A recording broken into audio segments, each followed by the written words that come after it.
Dan, we've heard you use the term 4 strong this week. What exactly does that mean, and why will it be important on Sunday? Speaking of never going, I've never been to a Super Bowl. You have. I would imagine going into the Super Bowl, it's like, hey, what are we best at? That's the 4 strong formation for Kansas City this year. And it's the different ways that they utilize it to stress defenses, to help them out offensively, and the multiple ways that they can potentially get there for Kansas City and Patrick Mahomes, Andy Reid, and Matt Nagy. So 4 strong, 4 people to one side of the formation. They're really just stretched out up top with 3 strong. Now, they take the back immediately a horizontal stretch, take receivers vertical stretch, and then it's Kelsey. Just use that space that we've created while we're also helping the protection in those tackles. The flat defender pays attention to the back.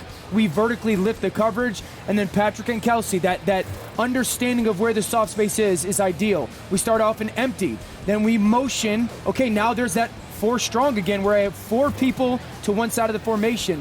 Now, it's big for the protection, right? We've talked about these tackles. Rashee Rice, such a big physical guy, he can essentially become a chip person.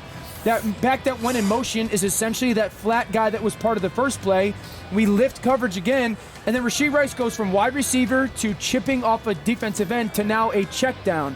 Three guys at the bottom of the screen, back opposite. But we want to get to that 4 strong. So we hop the back, similar to so many teams that we've seen in these playoffs. There's an extension to it. Now this is 3rd and 3, 3rd and 4. Kelsey's by himself. We will vacate coverage, flat route, right? Back goes to the flat right now. If he's free, give it to him. If not, Kelsey, go pick for Rashee Rice in man coverage, and you have a wide receiver running away from the only person left on the field, Kelsey being the selfless player here, and the ball out in front for Patrick Mahomes.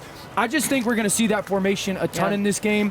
1, it helps with the protection. We've talked about that with the tackles. 2, it floods areas. How do you want to attack zones? You flood areas. And then 3, I think it's easy to kick RPOs out in those situations to a Kelsey or a Pacheco in the flat. I mean, if you're expecting a team to run a ton of zone, you want to flood the zones. You want to put people in situations where they have to make a decision, whether it's high or low, whether they want to squeeze inside out and try to make tackles when the ball is kicked to the outside. And so I think what the Kansas City Chiefs started to do was realize we don't have many people who are going to win one-on-one. So how do we free up some of our best players by using not only formations, but routes off of those formations? And I think one thing I've watched Matt Nagy do is have an answer for what the coverage is. When it's man coverage, you get the rub routes and the picks. And then when you get some of the things that we've seen from the zone principles, that's when he floods the zones with high lows and also level routes and outside sort of things. And so I love everything that they're doing, but it does start from that formation. I like this against the San Francisco 49ers in particular. And by the way, they used it a lot the last time they played last season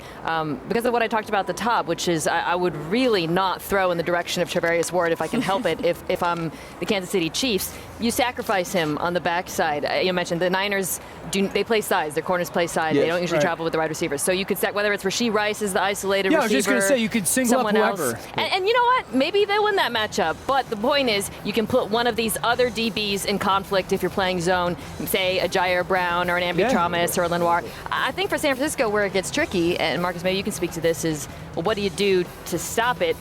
One thought I had, Dan talked a little bit about, potentially using some of the skilled players to chip, but even if they do chip, you do have a good chance of getting quick pressure against 4 strong because some of these routes take longer to develop. And if you can get quick pressure, you can at least force Patrick Mahomes to take the quickest option. What's up, Now you got it. I was just going to say, we have seen Charvarius Ward travel with DK Metcalf and A.J. Brown. I don't know if they'll see someone on Kansas City as that caliber or sort of body type. To answer your question, MK, I'm going to bring pressure away from the 4 strong side. Okay.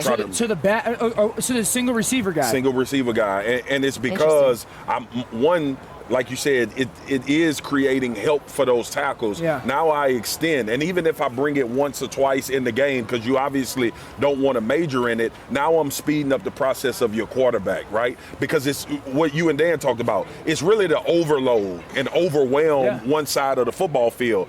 And usually when teams are doing that, the expectation is we'll have time for these things to develop and this space to create.